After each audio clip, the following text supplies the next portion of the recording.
Great to meet everybody. Thank you for joining today. Excited to welcome the team. I see a few people starting to chat in on where they're from. There'll be some other folks that join in the next couple minutes, but we'll go ahead and get started.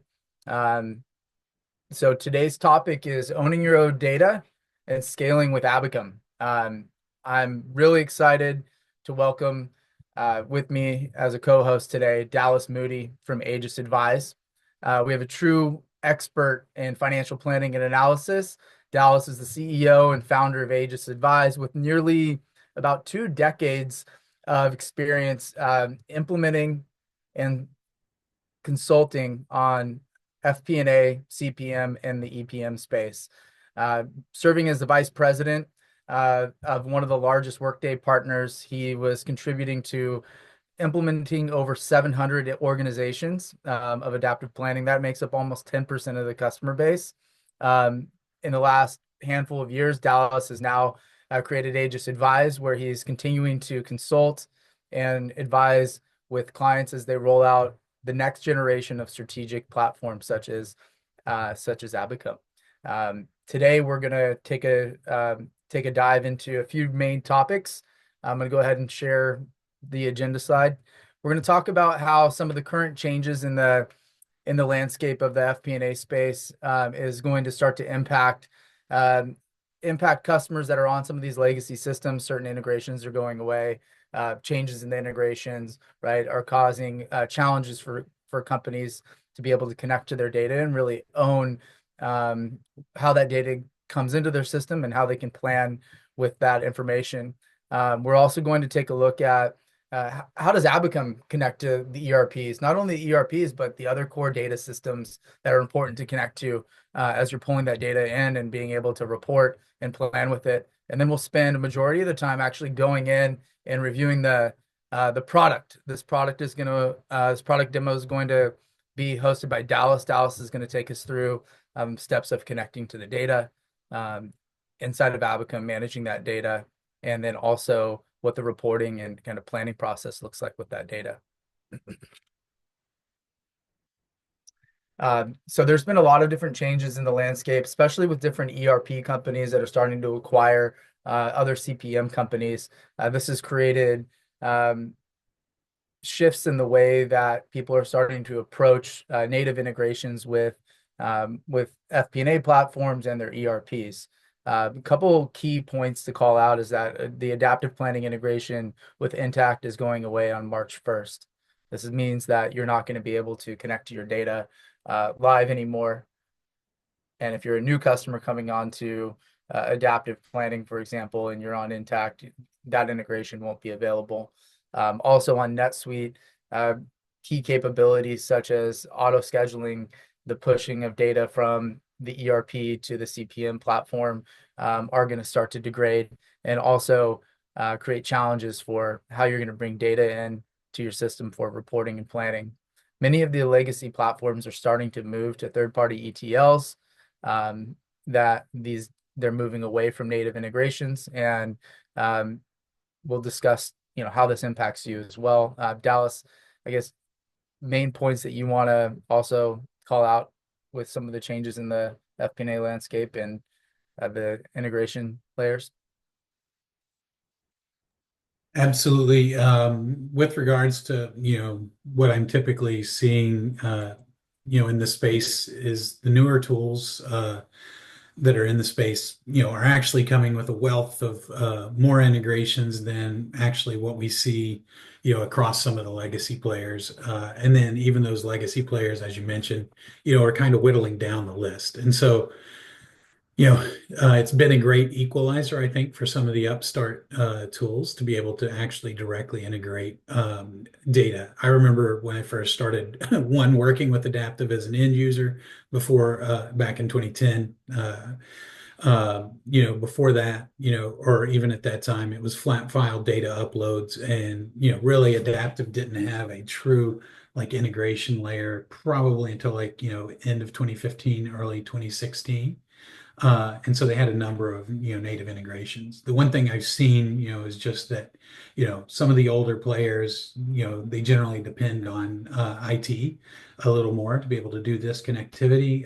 And because these are now native in a lot of the newer platforms, it makes it a lot easier to set that up for end users. And then in particular with regards to Abacum, you guys have a very large breadth and depth of HRIS and ATS systems that you're able to connect to.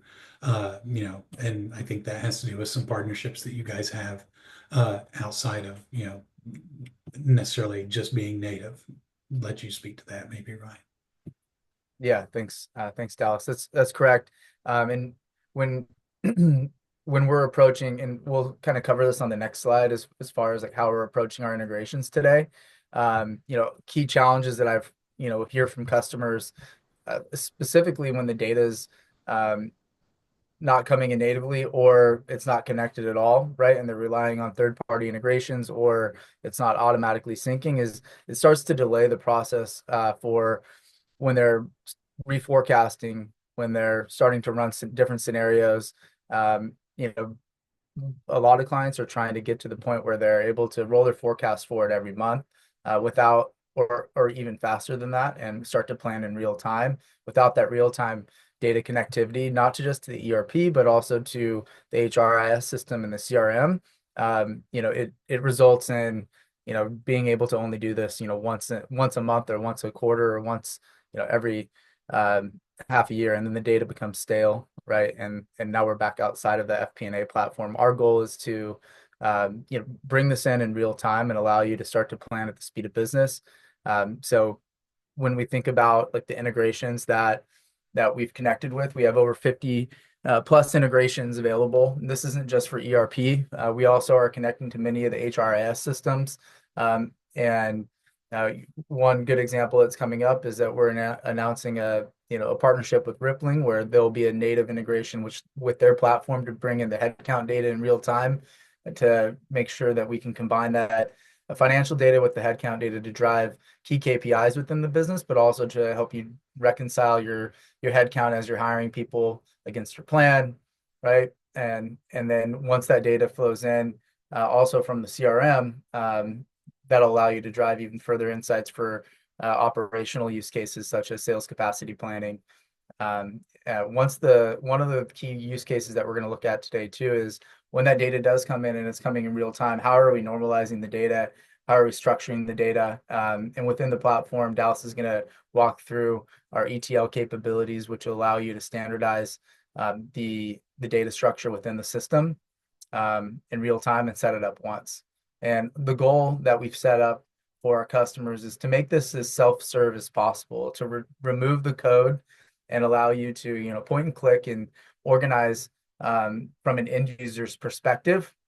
This is going to allow us to enable our customers not only to get implemented faster, but also to make that overall total cost of ownership lower on an ongoing basis, as this information will be and the capabilities will be self-serve to connect to the data sources. Dallas, any key points that you want to add? A big, thing that I find, in Abacum as well as some of the other solutions is that the formula logic used for integrations is a little easier for folks to work with than some of the other tools, some of the other solutions in the market that might be cube-based. When you have, let's say, a transactional detail that you're bringing in and you want to add a new column in, one of the big barriers for folks sometimes is, or not a barrier, but it's a headache, is you added in a new field into the transactional data set. You actually have to go and load in a template of what that transactional data set looks like so that it can add the column. So inside of Abacum, you have your own ETL capability, to be able to transform the data set to feed in, but also, it's, natural language based as you're writing some of the formulas, when you're actually working with the data sets so that you can filter down. Um, but as a result, it's a little bit easier for end users to work with. One of the things I'll show is, how we can add columns or remove columns from a data set that's being pulled from Intacct. Thanks, Dallas. And with that, kind of moving into the live demo of the webinar, we're going to be passing it over to Dallas. Here are the main topics that we're going to go through in the webinar. We're going to walk through how we're going to connect actuals, ease of transforming the data inside of Abacum, how you layer and hierarchy into the data set for reporting, and then what are the report outputs that you can expect from the system, and how can you start sharing the data with different stakeholders within the business, and really curating that view for each stakeholder, and using user permissions to set like what people can see and not see. And then we'll even take a look at some of the vendor level planning examples. All right, Dallas, I'm going to stop sharing and pass it over to you. Okay, thank you. Give me one moment here.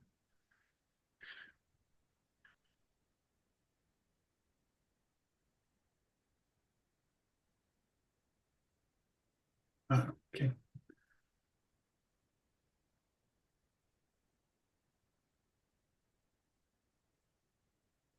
So the first thing I want to do is just drop in, and I'm going to show a little bit around what it looks like to connect to actuals inside of Abacum. And then we'll hop into, kind of like what are the important things to consider as you think about launching any sort of CPM deployment. Really doesn't matter the solution, and then talk about, some of the secret sauce behind the scenes in Abacum that can, be very helpful for end users as they think about how they integrate their data. So let me share my screen. It's giving me an issue, Ryan, when I'm trying to share. 1 second here. Okay, all good now. Thank you.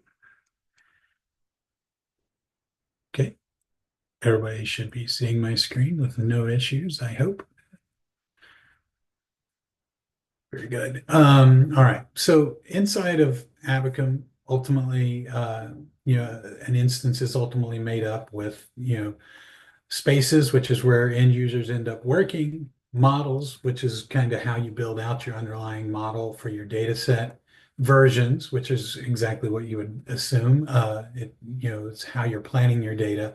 Dimensions is how you organize your data. So in this particular demo, we're going to walk through a data set that has 6 dimensions that are coming directly from Intacct, that both our actuals and plan are going to be working with.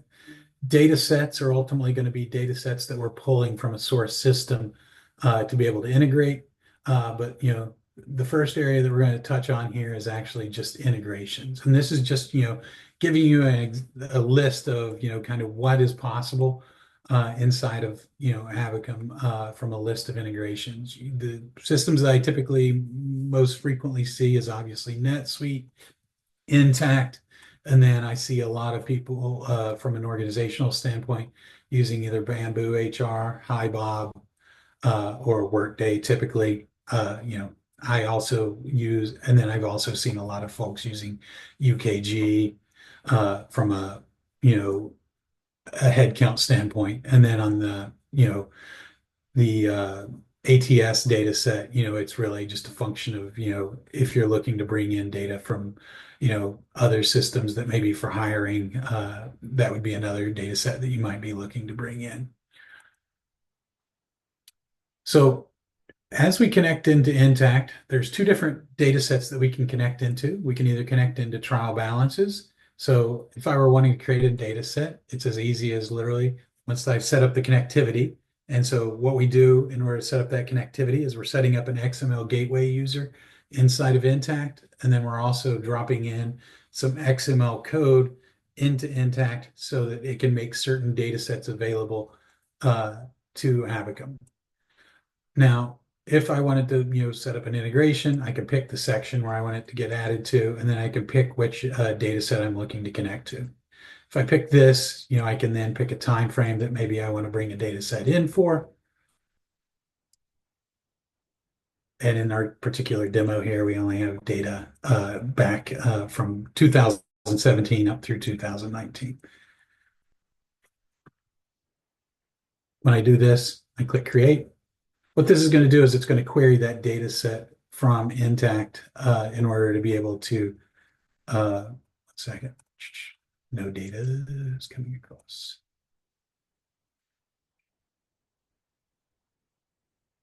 Let me go right here. So with the entries, ultimately, once we've set the data sets up and we've synced them, you actually have the ability to manage the connection as well as the underlying data set. And so if I click this right here, these are the different columns that exist inside of the data set. And you have the option to ignore certain columns or add them in.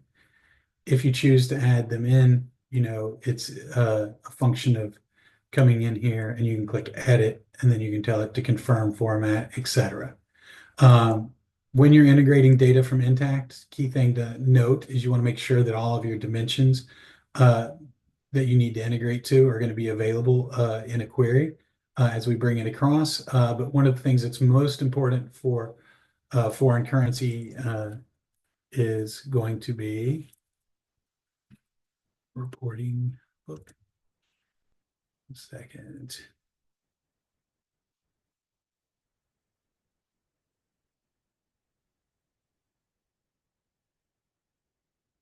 There's a field called book ID, which is going to be one of the most important fields that you need if you're a multi-currency company as you integrate data in. The other fields that you would typically want are going to be your department fields, your location field, which is kind of indicative of your subsidiary structure. And then if you're wanting to be able to do vendor level planning or customer level revenue views, making sure you have that. The other thing that I see a lot of customers wanting to do is ultimately work with class level data, which would be more for product, but you could also pull all the way at the item level. Just hit cancel here. Okay, so once we've got the data set in, it's ultimately a function of how I want to work with that data set from a modeling standpoint.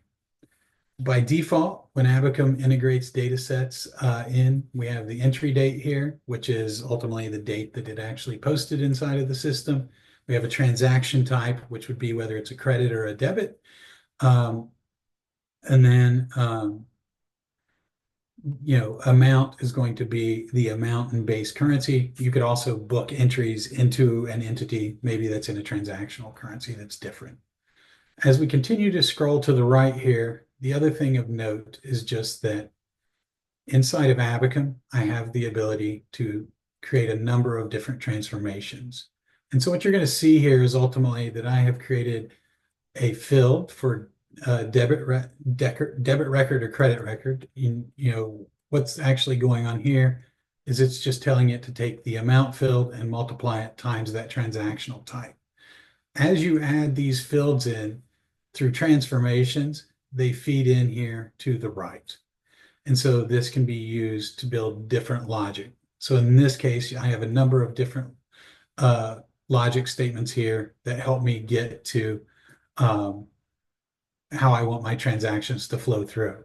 And then the last piece here, or one of the last pieces here, is just a validity test. And so in the case of this demo, all I'm looking to pull through is certain transactions that are from the accrual books, and that are an income statement account, and then where the base currency is USD. This statement can be more complex based on your use case and how you're integrating data in from Intacct. Notice a message came through. I'm just checking real quick here.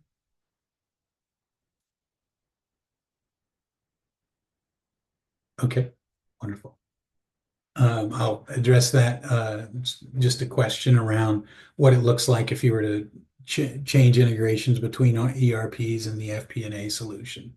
The key thing to think through is ultimately that one, there's a native connection, but you're most likely also going to be changing your underlying data structure at the same time. You might be adding additional dimensionality.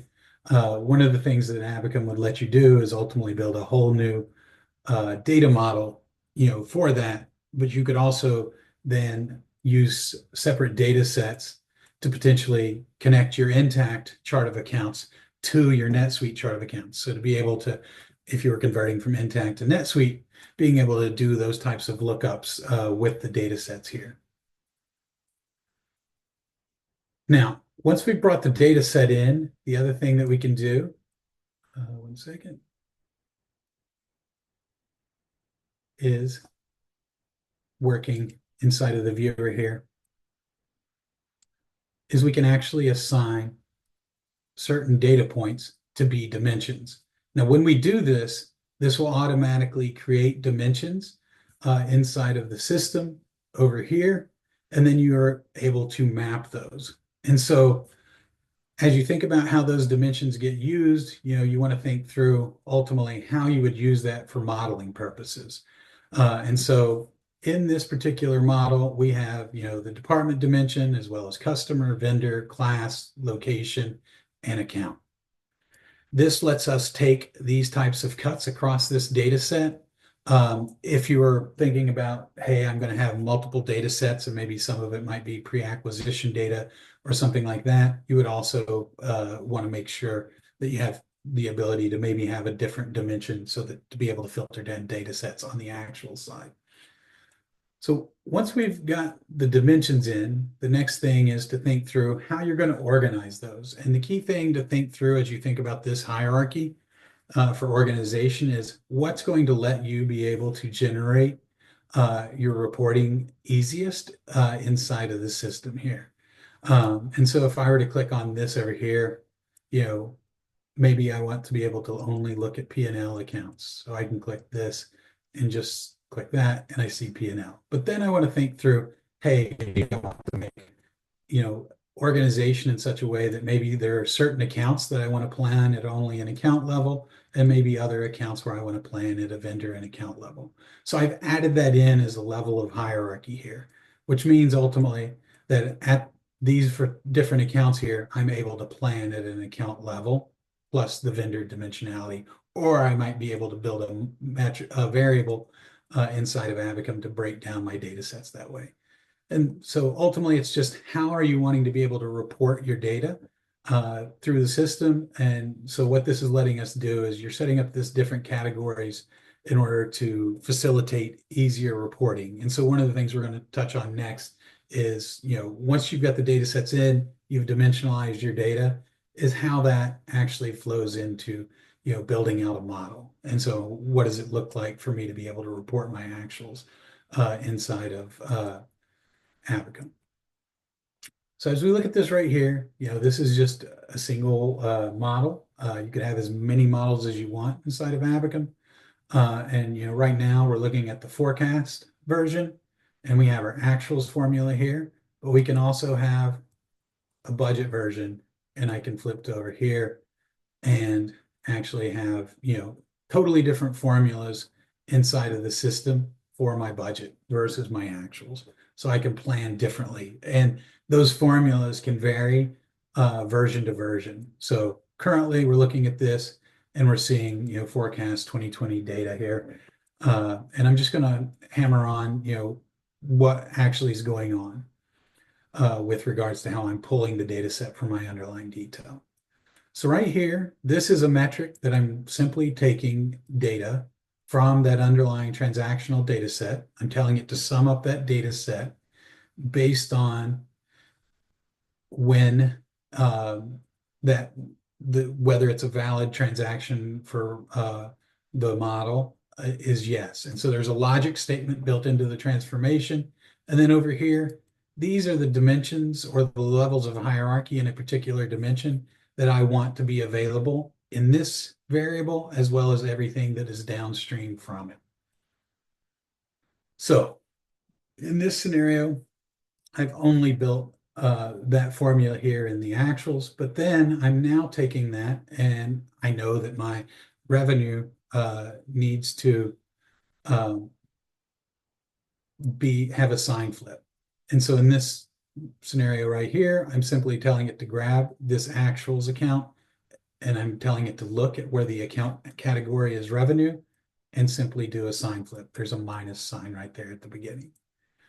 Now, if I wanted to have a different formula out here for plan, it would be a function of literally just writing the formula here based on Abacum's formula logic. And so as we work down the P&L, it's literally just the breakdown of how that looks. As we get to gross margin here, one thing to call out is that Abacum has the flexibility to have function. And so what this means is it will reperform this calculation at every level of dimensionality inside of the data set from a reporting standpoint. I see there's a question with regards to how long it takes to connect to Intacct. To actually set up the connection and to, drop the XML code in, that was probably, sub 30 minutes to an hour, to set and build the logic. That's the piece where you actually have to think through how you're wanting to connect to Intacct and what data points you're wanting to pull. And so then it becomes a reconciliation effort. And so I'm going to walk you guys through some tips and tricks around like how you can do that tie out a little easier as well here in just a moment. So as we work down the rest of these metrics here, ultimately you're just picking the dimensionality that you want to be active inside of this. And so in the case of like a gross margin, I don't care about it at an account level, but I do want to be able to maybe look at it by a class or by location. I've kept those dimensions in. And so you have the ability as you work down your different variables here to include or exclude different levels of dimensionality. So from here, it's ultimately these variables are then made available into spaces by creating tables. Abacum's UI is very similar to Notion in that ultimately I can come in anywhere inside of the platform and I can click a slash, and then I can choose different types of elements that maybe I'm wanting to work with.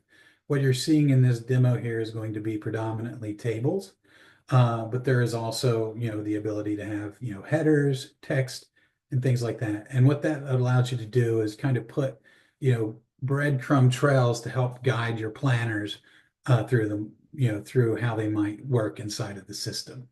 As we look at this data set, up here at the top, this is that first metric that I showed, which is just my actuals and how I'm able to validate that.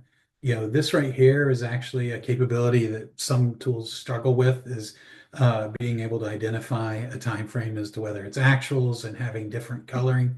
Part of the settings inside of Abacum is it lets you define different color schemes for maybe how you want to be able to identify that actual data set from plan. So as we look at this, this is just a very simple reconciliation that kind of breaks down the data set kind of in a debit credit record view here. So when we see a negative here, this is actually indicative of net income coming in. And if I were to look in Intacct, I have the ability to actually see, my net income here. And then I'm able to compare that with my net income here for, let's say, the month of December, and work backwards from that. And so this would be a table that you would have inside of the system to validate your data, maybe as you're loading in actuals. But then the next step is, hey, I want to, generate some, reporting outputs that are, a little more finished. And so that's where the other parts of the model come in there to be able to kind of take a view of how my data set might look here. Give me one moment. With more detail behind it. And so this right here is just a view that's set to always pull through the trailing 12 months. And that's defined as we build out a table. We have the ability to define the time granularity inside of that table. And so this is currently, set to do the last 12 months. And then you're telling it to break it down, by month. I could layer in the total for those last 12 months if I wanted to, and have that out here so I could see a subtotal across that time frame as well. As we look down the table, each variable, you have the flexibility to change the hierarchy as to maybe what you're wanting to present here. So in the case of, the breakdown of revenue, I'm actually able to expand this and to see my detail at, an Intacct GL account, and then I can keep breaking that down, and it just follows the tree of what you're seeing over here. So if I open up, a particular GL account, I can then see by class, and then inside of the class, the underlying details there, maybe for what the sales channels are. And so that's how the hierarchy kind of comes in and, takes form inside of Abacum to make reporting a little easier. When you have the flexibility to hide certain dimensions, even though or hierarchies inside of the variable, even though they exist, so that you don't have to see them. And so it lets you get to kind of a finished product that looks pretty slick inside of the platform. Are there any questions, Ryan? Yeah, I think one of the questions that we tabled was, how do we ensure a smooth transition as we're changing integrations between ERPs and FP&A solutions? Yeah, I mean, it's really a function of how what the roadmap would look like. So the first thing you have to think through is how is my dimensional data set potentially going to be changing between the two platforms? Most likely, you could have totally different chart of accounts or a totally different department structure. If that's the case, you're going to want to have either a roadmap as to how that data set gets into that new source system, or how you transform maybe your existing Intacct data set to look closer to what that data set looks like inside of NetSuite. Maybe you're not going to convert all the transactional detail inside of that source system by putting some thought into it. You could maintain that transactional detail inside of a solution like Abacum. Gotcha. And And then, they have different models, so you can keep operating under your old chart of accounts while you're transitioning to the new solution. okay, great. Thank you. And then another question, how would you compare, we talked a little bit about kind of some of the legacy platforms, your experience, you have a breadth of experience with adaptive insights and integrating to ERPs, right? How would you compare a next generation platform like Abacum and its ability to integrate to the ERP? What are some of the key differences between what you're seeing now versus some of the integrations that you've seen in the past with second gen platforms? Yeah, so in an ideal world, I want to be able to connect directly to source reports inside of the other systems. In the world of adaptive, when you connect on Intacct in particular, you connected directly to objects. But also Adaptive's connection to Intacct actually pulled, and there was two tables because Adaptive was a relational database. You could pull balances from one table and transactions from another table. Uh, when you do that, you could end up having a transactional data set that maybe doesn't match. In the case of, Intacct and other newer tools, normally that is just built directly on top of the transactional data set rather than building it off of, just balances. But it also has to do with like how you query that data set. So when Abacum queries a data set, let's say from Intacct, and we're not using, let's say, a customer field or a vendor field, maybe in the breakdown, we're not putting that load on, uh, particularly if you're querying balances, to query every possible balance. In the world of, adaptive with regards to their integration to Intacct, I had customers where because they might have been, have a ton of customers or a ton of vendors, when it would go to query, let's say, accounts receivable, it would literally have every possible dimension inside of the query, and you couldn't eliminate them. And as a result, it took forever to query certain tables. The Intacct integration is infinitely quicker inside of Abacum because we're working off of those transactional details 9 times out of 10. And so you can actually roll forward a balance formulaically. So if you're thinking about balance sheet data, but also you're not pulling every possible dimension from the source system. Does that make sense? Yeah, absolutely. That makes sense. And I think one more question. When we talked about additional sources of data outside of the ERP. In your experience, how often are people wanting to connect to their HRIS system? How often are they wanting to connect to the CRM? And are those integrations typically available with other systems like natively, or what are the other approaches that people are taking compared to the native integrations that you're seeing like through Abacum with the CRM and the HRIS? So Abacum stands out in the sense that it actually connects to HubSpot as a CRM, which not a ton of tools have a direct native connection.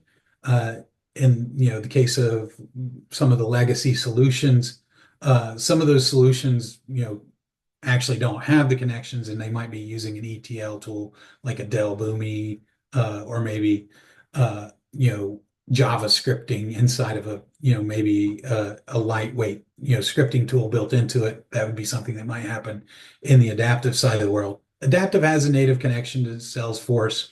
It queries all the objects, but then you're actually having to use ASCII SQL, which is the language you have to use across Adaptive. And it's different enough from like the actual modeling language that it's almost like having to speak to totally separate languages. And so you're speaking, let's say, Spanish, because Abacum being a Spanish company, when you're maybe working inside of the modeling area, but then you're speaking French when you're working inside of the integrations. And so it's just tougher for folks to generally own and manage a system like that. And so that's one of the, big, wins, in my opinion, with some of the newer tools is being able to actually have similar language, inside of your integrations as well as your modeling that makes life easier on the end user.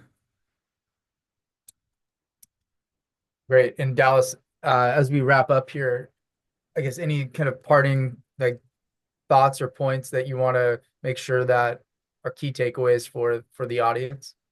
Yeah, I mean, so one of the things that I find really interesting about Abacum as a tool is, integrating how we integrate actuals in and how that can, work from a versioning standpoint. So right now we're looking at this, and this view has, data back for the last 12 months as of September 19. Now, if I were to come here to this particular scenario for the forecast or the version, I can adjust this time to now be December of 19. When I do that and I come back to that space, what we're going to see is that now my view is updated and I have my actuals all the way through December 19. So this reduces the workload for, the typical FP&A partner when you think about like rolling forward, budget versus actuals variance and things like that, because of the flexibility that this gives. The other thing that's super cool and kind of inside of Abacum that I've seen that other tools, might have it in different areas of the tools. But right here is the ability to actually click this button on any table and have it do a quick summary. And this is AI generated. And so I can have it do a quick summary. And when I do that, it's going to insert a table, a block right down below in that table, a text block here. And it's actually going to summarize the results that we see up above through AI, and then I can, change it, as I see fit. And then once I'm, good with that particular summary, click post summary. Now, with that, once that's there, that's available, for anybody that's working inside of the tool and has access to this particular space.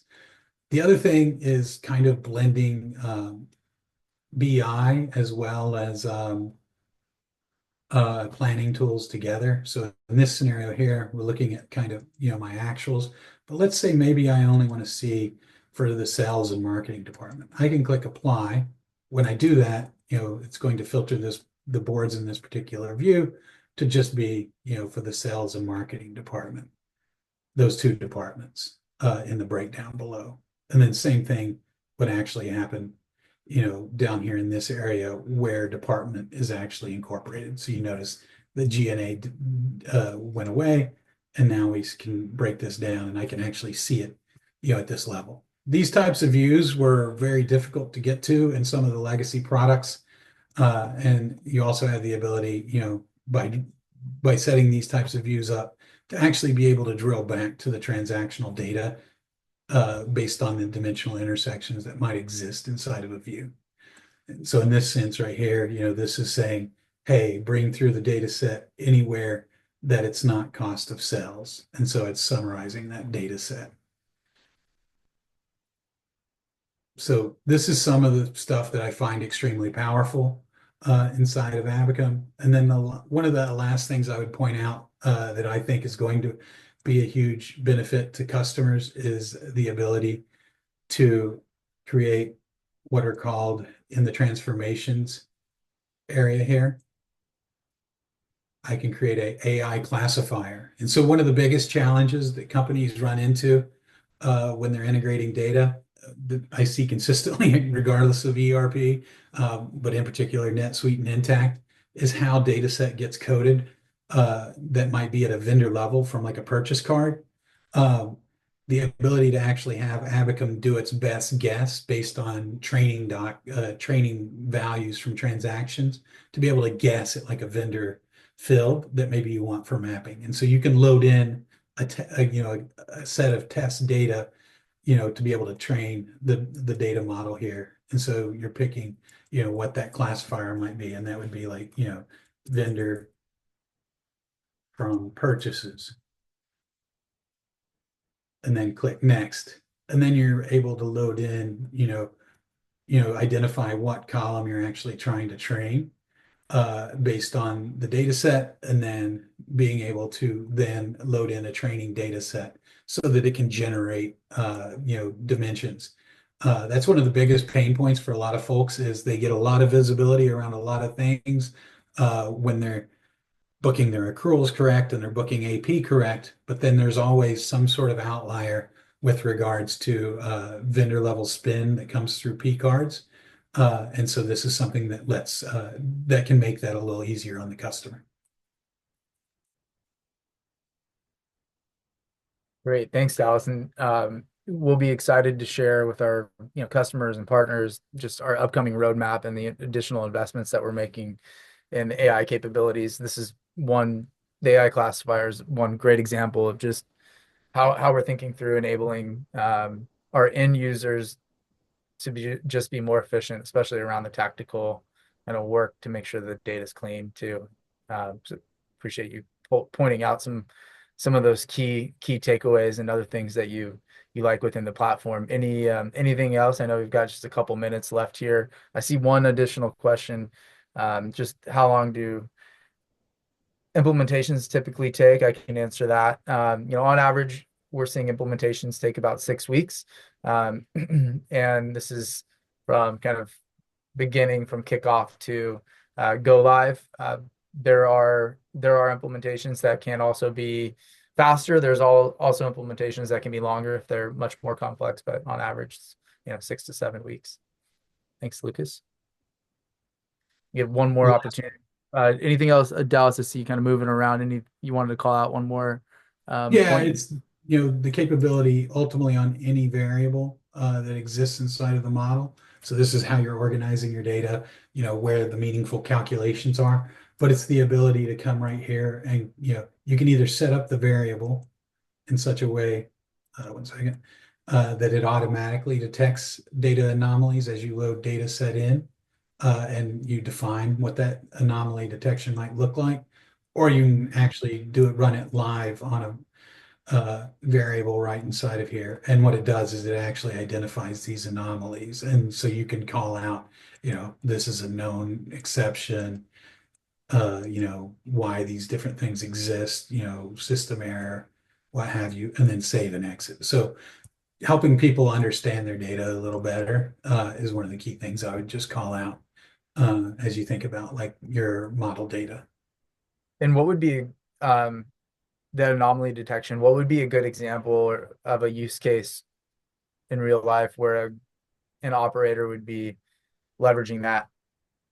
It would be one like maybe checking completeness of a revenue stream. So if you broke down, revenue into multiple different variables, maybe by revenue stream for purposes of like you're doing your actuals validation. So maybe you create additional variables here, and maybe you're breaking that down by class or whatever, and you're looking for, let's say, data points that don't exist or that should exist that aren't there.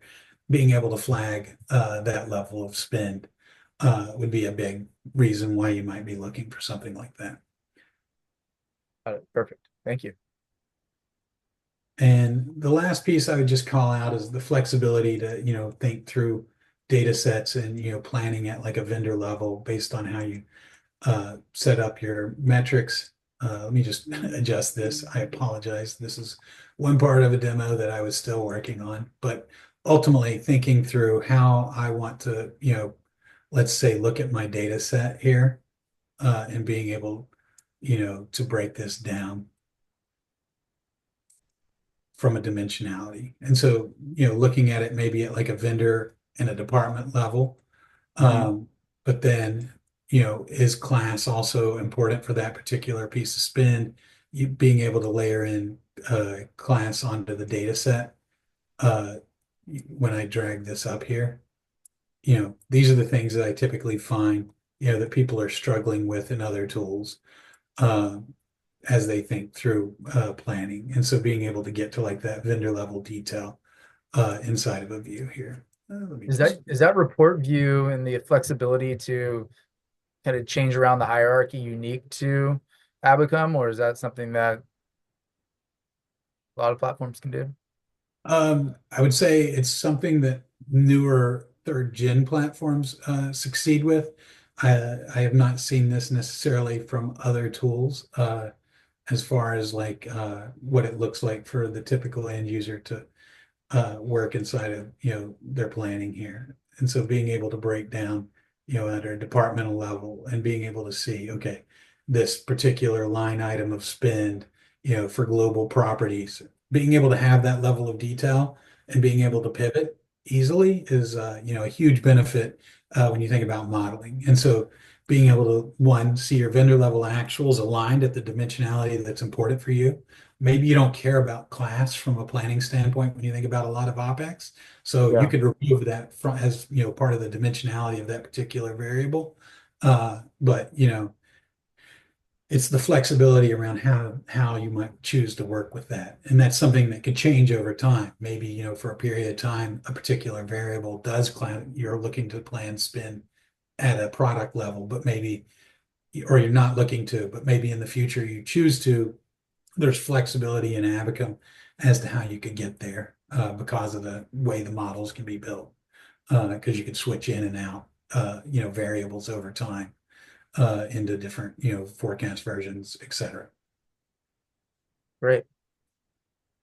All right. I think we are at time. Dallas, thank you so much for walking us through the platform and answering many of the questions today. We're going to share out this recording with the rest of the group. We will also provide multiple resources off of this demo. So if anybody has questions, please feel free to reach out. Again, we will be emailing out a recording of the demo.